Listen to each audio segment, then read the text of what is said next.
Et bien dans cette nouvelle vidéo, il faut accepter le runner tel qu'il est. Alors j'avais déjà écrit un article à ce sujet donc sur mon blog il y a quelques années, mais là je vais revenir sur le sujet avec d'autres informations, une autre manière de t'expliquer le pourquoi du comment de ce que je veux dire donc, dans la vidéo. Et alors c'est venu comment ça? Parce que j'ai eu une cliente l'autre jour en coaching qui me raconte donc du coup son parcours et son histoire et me dit qu'elle regarde en ce moment des vidéos donc de yin, c'est-à-dire de runner qui expliquent le pourquoi du comment, du comportement du runner, du fuyant, etc., etc. Et elle me dit à un moment donné, cette personne, elle dit qu'il faut que le chaser accepte le runner tel qu'il est. Et au moment où la personne me dit cette phrase-là, je dis pardon. Elle me dit, oui, il faut accepter le runner tel qu'il est. Et je lui dis, non, jamais tu veux faire ça. Elle me dit, comment ça? Je dis, non, jamais tu veux faire ça. Et je vais t'expliquer le pourquoi du comment. Et prête vraiment attention parce que c'est sur les points que je vais expliquer après, qu'il faut être hyper attentif dans ce genre donc, de discours pseudo-spirituel, développement personnel et dans le contexte dans lequel on est en tant que chaser. Alors le contexte, c'est une dynamique relationnelle dysfonctionnelle et toxique. Okay, parce qu'à partir du moment où ta lune de miel elle se finit, finalement c'est le début des incompréhensions, etc. Et ça c'est la partie la plus longue, même quand tu es en phase de séparation, dans ta tête ça reste quand même la 4e guerre mondiale, et donc une certaine souffrance à un certain degré psycho-émotionnel et corporel. Et en général, quand c'est le début des incohérences et ainsi de suite, tu vas sur Internet pour aller chercher de l'info. Et là, donc, le contexte, relation dynamique dysfonctionnelle et toxique à différents degrés, tu arrives sur Internet, tu vas découvrir des discours vidéo ou contenu écrit, dits spirituels, qui t'expliquent que ce que tu vis c'est normal puisque c'est le plan divin, etc. Mais ce qu'il faut comprendre, c'est que psycho-émotionnellement parlant, t'es pas au taquet, t'es dans le mal, quoi, ça va pas, quoi, et c'est normal. Mais ce qui veut dire aussi que t'es perméable à un tout un tas de nouvelles idées pseudo-spirituelles qui, moi je compare ça à des virus, tu sais que t'insèrerais dans ton ordinateur, ça va être la merde après. Et pourquoi t'es perméable à ça? Parce que t'es dans un conflit d'intérêts. Parce que t'étais comme ça, au point A toute ta vie. Tu rencontres ton runner au point A toute ta vie. Tu rencontres ton runner au point B ici et bam, t'atteins ici le point C, la complétude. Donc ton high. Puis après, t'es dans le low, tu vois.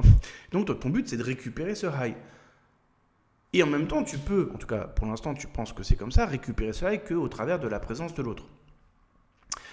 Et donc du coup, il y a un conflit d'intérêts parce que, et écoute bien, ça c'est super important, mis à part le fait que tu vis de la dissonance cognitive, parce que l'autre utilise les fuites, les silences, les renversements de rôle, les injonctions paradoxales, le traitement par silence, etc. Il y a une fracture entre ton système de croyance et en plus ce que tu as vécu avant, plus maintenant ta réalité 3D. Mais de l'autre dépend donc ta complétude. Donc il y a une partie des faits de la réalité physique factuelle que tu ne vas pas avoir envie de voir. C'est ta dernière option. Si tu n'as vraiment plus le choix, tu vas bien regarder, mais sinon, c'est marre. Et c'est là que ce genre de phrases que tu entends à travers de vidéos, de trucs et tout, qui sont pour moi extrêmement malsaines, extrêmement toxiques, il faut accepter ton runner tel qu'il est. Moi, ma réponse, c'est non, et je vais t'expliquer pourquoi. Alors la réponse, c'est non parce que c'est une question de définition et donc du sens des mots et de l'implication de celle-ci. Quand tu lis une information ou quand tu écoutes une information, cette information elle a forcément un sens. Donc ça va forcément, une fois que l'information est perçue, réagir en toi. Un peu comme une boule de flipper qui fait tac, tac, tac, tac, tac. Je te donne un exemple de ça. Imagine, tu es lundi matin, tu rencontres dans l'ascenseur ton voisin qui te dit « Bonjour madame, comment allez-vous ?» Rien de spécifique, tu réponds et puis tu fais ta journée. Le lendemain matin, tu le recroises dans l'ascenseur et il te dit « Bonjour madame, comment allez-vous ?» Là, la même information que la veille, mais dit différemment, va faire que d'un coup, tu vas te mettre à chercher, à essayer de comprendre qu'est-ce qui fait que le gars est vénère, il a passé une sale nuit, il s'est engueulé avec sa femme, qu'est-ce qui se passe, tu vois. Donc la même information, mais dit différemment, engage d'autres réactions chez toi. Donc le sens des mots est hyper important. Parce qu'en fonction du sens des mots, va dépendre ce qui va être déclenché chez toi, et donc derrière, les actions ou les inactions que tu vas prendre. Et regarde avec cette phrase-là, je vais te dire 2 fois la même phrase avec juste un mot qui va changer. Et essaye de percevoir la différence donc, du sens des mots et donc des implications que ça va donner. Tu vas voir, normalement, ça va passer assez rapidement dans ta tête. Cas numéro 1, chaser, il faut reconnaître le runner tel qu'il est. Cas numéro 2, chaser, il faut accepter le runner tel qu'il est. Tu vois que c'est la même phrase, mais deux mots différents, deux mots qui ont des significations différentes et qui engagent forcément des finalités différentes. Et ça, c'est super important parce que, tu vois, quand tu es dans le cas numéro 1, si la personne m'avait dit « Ouais, mais tu sais, Alexis, il faut reconnaître le runner tel qu'il est », je leur ai dit « Je suis 100%, 1 milliard de fois d'accord. » Pourquoi ? Parce que reconnaître, ça veut dire « Je suis prêt à voir ce qu'il y a à voir, dans le positif comme dans le négatif. Donc, je suis prêt à tout voir, en tout cas tout ce que je suis en capacité de voir. Et donc, je ne vais rien me cacher à moi-même. Donc, c'est-à-dire que pas de déni de la réalité, pas de déni de la posture de victime. Je vais ouvrir un tiroir et je suis prêt à regarder ce qu'il y a dedans. Voilà. En toute neutralité ou en mode, je constate, j'observe. Et là, il n'y a pas de décision qui a été prise. Tu es dans le constat. Tiens, je reconnais que là, il y a une toile de différentes couleurs avec des éléphants, puis il y a des cercles, quoi, tu vois. Après, est-ce que tu veux ça chez toi, pas chez toi? Est-ce que tu veux l'acheter, pas l'acheter? C'est une autre histoire. Ça, c'est reconnaître. De l'autre côté, on a accepté le runner comme il est. Et là, c'est différent parce que regarde la définition. Tu tapes accepter définition dans Google, tu vas tomber sur ce que je montre là. Recevoir, prendre volontiers ce qui est offert, proposé. Donner son accord à. Donc, quand on te dit il faut accepter le runner tel qu'il est, on te dit il faut recevoir, prendre volontiers ce qui est offert, proposé, donc que tu donnes ton accord à ça.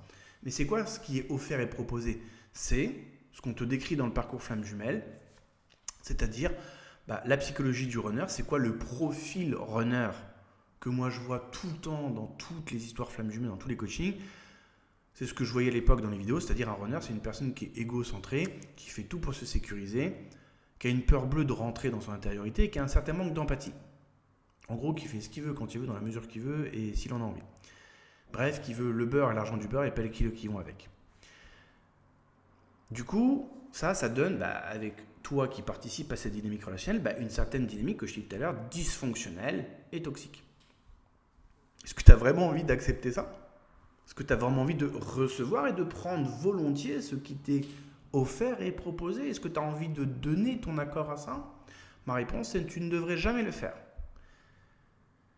Et en fait, c'est là où le sens des mots est super important. Pourquoi? Parce que dans cet exemple-là, quand le runner, on dit qu'il est égocentré, qu'il fait tout pour se sécuriser, qu'il a une peur bleue de rentrer dans son intériorité, ce troisième paramètre, peur bleue ou une peur terrible de rentrer dans son intériorité, ça veut dire que c'est une personne qui va pas vouloir regarder l'intérieur. Donc si la personne ne veut pas trop regarder l'intérieur, du coup, elle va pas modifier ce qu'il y a à modifier, donc il n'y aura pas les changements apportés, donc derrière, il n'y aura pas de changement de comportement. Comment on sait que c'est vrai? Parce que regarde ta dynamique relationnelle, ça fait quoi? 6 mois, 1 an, 3 ans, 4 ans, 5 ans, c'est toujours la même mécanique. Donc ça veut dire que déjà, lui, il n'a pas changé, et puis que toi, pas trop non plus. Enfin, si tu as forcément évolué, mais on retombe sur la même mécanique. Et donc, on te dit qu'il faut recevoir et prendre volontiers ce qui t'est offert, c'est-à-dire une personne qui refusera de faire son travail sur elle-même. Et tu devrais donner ton accord pour ça. Moi, je te dis, le fais pas. Par contre, sois dans la reconnaissance, dans l'observation et le constat de ce qui est chez l'autre et chez toi. Parce que si tu n'es pas dans la... Parce que regarde, c'est ça aussi l'astuce.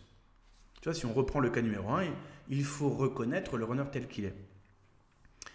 Pour reconnaître le runner tel qu'il est, il faut que toi tu sois prêt à voir le positif et le négatif. Ce qui veut dire qu'il faut que tu sois prêt à pas nier ce qui va pas te plaire. Et c'est pour ça que le côté reconnaissance, tu vois, le côté factuel, le côté mettons les cartes sur la table et puis en fonction de ce qu'il y a, on voit ce qu'on fait. Ça, on veut pas trop le faire. On le fait un peu, mais on n'y met pas trop l'accent dans le parcours flamme jumelle parce que si tu reconnais le runner tel qu'il est, avec le bon et le mauvais, on va dire ça comme ça, du coup, ça t'amène forcément à ceci. Question qui fait chier toutes les personnes à qui je la pose en coaching, je dis, face à la dynamique relationnelle que tu as vécue du début jusqu'à maintenant, quel est le choix que tu veux faire? Est-ce que tu restes ou est-ce que tu pars? Question très très simple. Le problème, c'est que là, ça te met face à un choix très binaire. Je reste tout en sachant que ça ne fonctionne pas. Et donc du coup, je fais le choix de recevoir, de prendre volontiers ce qui m'est offert et ce qui ne me correspond pas, ce qui ne me rend pas heureux ou heureux parce que je n'ai pas ce que je veux, ça ne correspond pas à ce que j'ai envie de vivre, mais je donne mon accord à ça. Ou est-ce que je tire ma révérence? Et le problème, c'est que rester, c'est souffrant parce que tu pourrais éventuellement avoir ce que tu veux si l'autre changeait par vase communicant et si Orion était aligné avec le soleil. Et partir, c'est souffrant parce que tu dis, ouais, mais si je me casse, du coup, c'est comme si je prenais mon ticket de Romillon et je le cramais. Donc, je suis pas suicidaire non plus. Donc, tu te retrouves le cul entre deux chaises. Et donc, tu te retrouves perméable à envisager d'adopter des manières de voir qui sont malsaines. Parce que ce genre de phrase-là, il faut accepter le runner tel qu'il est, c'est complètement malsain. Pour les raisons que j'ai dit avant. Mais on retombe sur ce genre de phrase diverses et variées dans le parcours Flamme Jumelle qui dit par exemple si ton runner ne revient pas de chaser, c'est normal, c'est parce que t'as pas fini ton travail sur toi. Mais c'est hyper manipulateur ça. T'imagines? Dans la relation, tu t'es fait contrôler de A à Z par le runner, parce que c'est le runner qui fait ce qu'il veut quand il veut, dans la mesure qu'il veut quand même. Si tu crois que tu avais la main, il faut juste que tu te réveilles de ton rêve. C'est pas toi qui décides, tu lui envoies un texto aujourd'hui. S'il veut pas te répondre avant 3 semaines, t'as pas de réponse avant 3 semaines. Donc, tu es dans une dynamique où t'as pas la main, t'as pas ce que tu veux et on t'explique qu'en plus c'est de ta faute parce que c'est toi qui n'as pas fait ton travail sur toi. Et moi j'arrive, je fais et du coup lui il a commencé son travail sur lui ou pas? Non, parce que 2 personnes qui ont une psyché sont 2 personnes qui prennent des décisions jour le jour quand même, c'est quand même un peu la base quoi.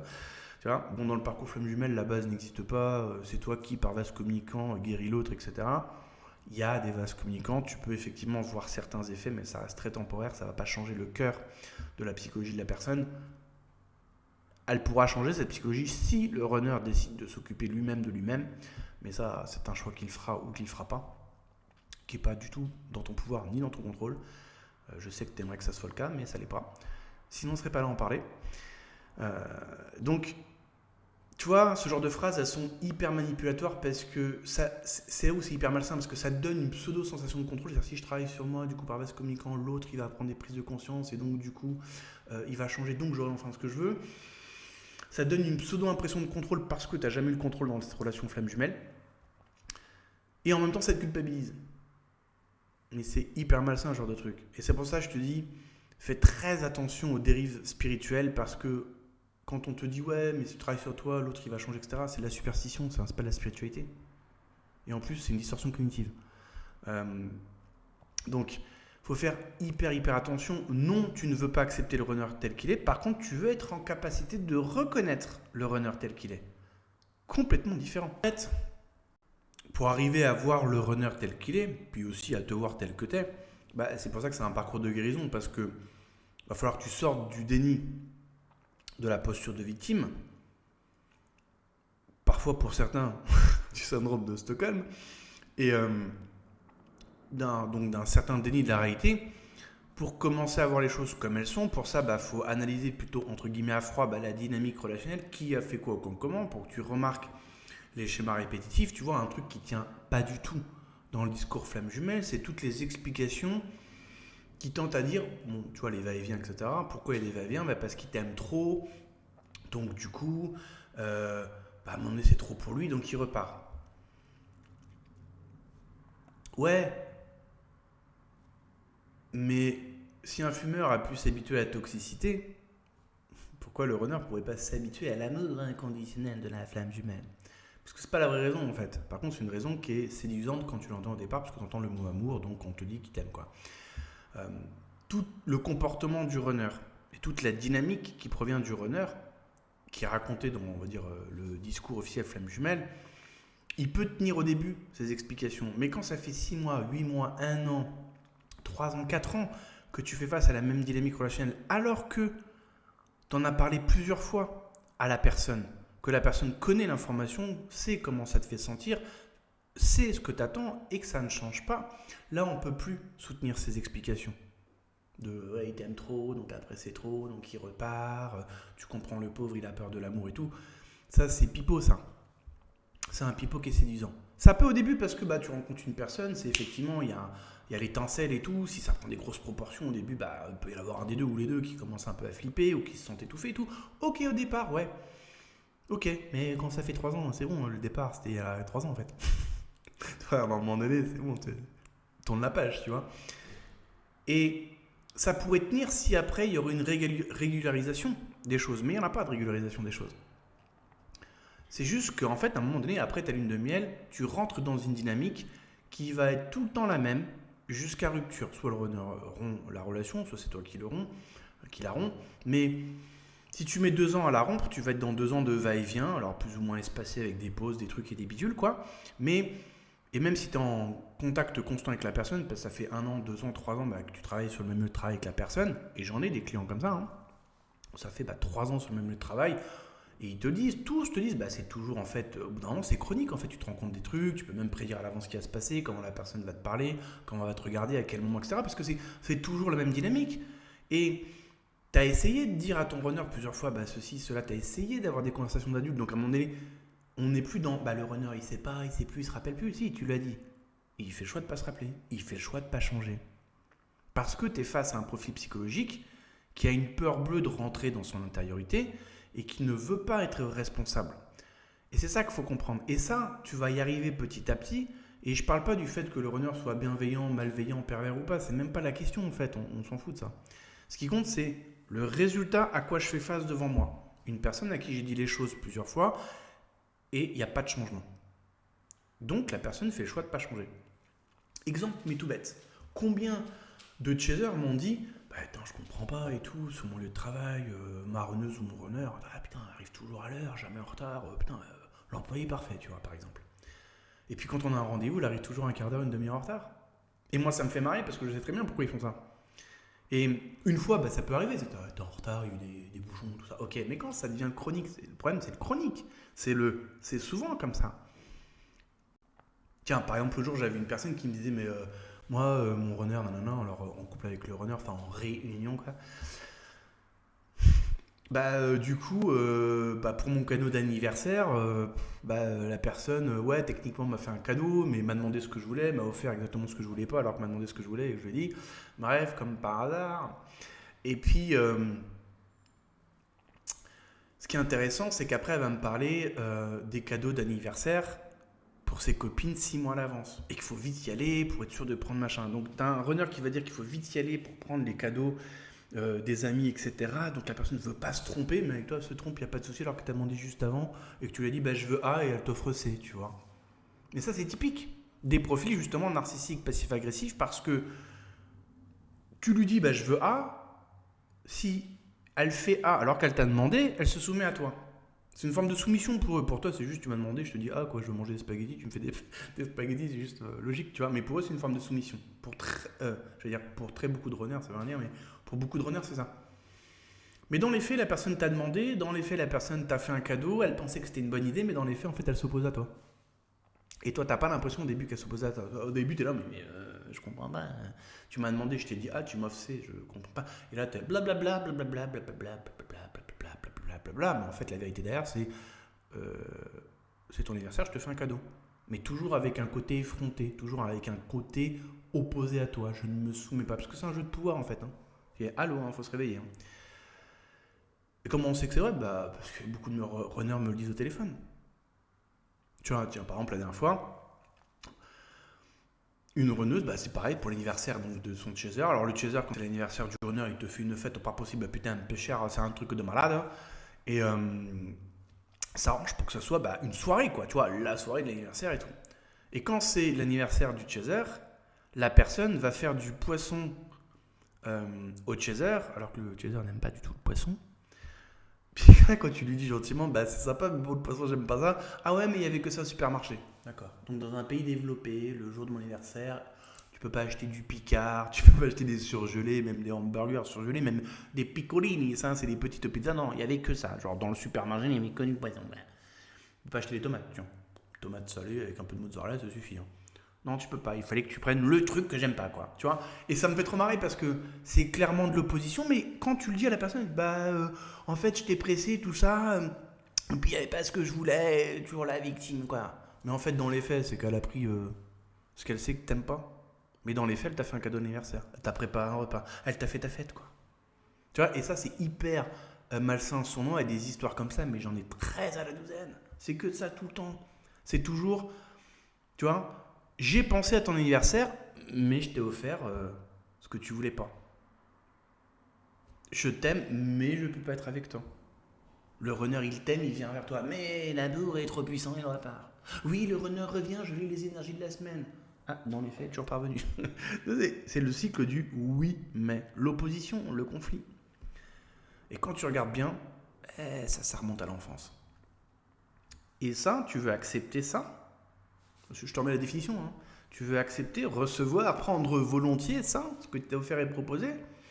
Tu as envie de donner ton accord pour ça? Je te conseille de ne pas le prendre. Hein. Tu as du mal à pas le prendre.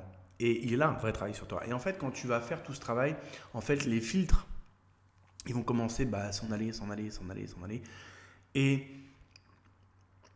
de plus en plus, tu vas voir la vérité, en fait. Un truc que je dis tout le temps sur le blog, c'est quand tu guéris, enfin tu fais ta libération émotionnelle, etc., tu effaces les traumas du passé, machin, les lignes de code, tu te rends compte que tous les vases communicants commencent à s'arrêter, en fait, de communiquer, en fait, tu commences à devenir hermétique, en fait, tu commences à récupérer ta souveraineté, en fait, tout simplement, parce que tu n'es plus dans l'attente que l'autre vienne te compléter X ou Y. Tous les phénomènes énergétiques, télépathiques commencent à se tarir, et la fin de la fin, comment tu sais quand tu as fini de guérir sur ce parcours flamme jumelle, c'est hyper simple. Au quotidien, tu n'as plus de pensée, d'images, de sons, de sensations physiques ou quoi que ce soit d'autre de manière automatique à ce sujet-là. Tu es complètement libre de cette thématique au même titre que quand tu as arrêté de fumer, tu n'y penses plus. C'est comme ça. Et ça, c'est la guérison. C'est pour ça que quand on te dit ouais, le lien cassable flamme jumelle, c'est normal de l'avoir un peu dans l'arrière de ta tête, je te dis non, tu as peut-être bien avancé sur ton travail, mais t'y es encore. Donc tu n'as pas fini de guérir. Parce que c'est pas normal d'avoir encore l'autre à l'arrière de ta tête. Tout simplement.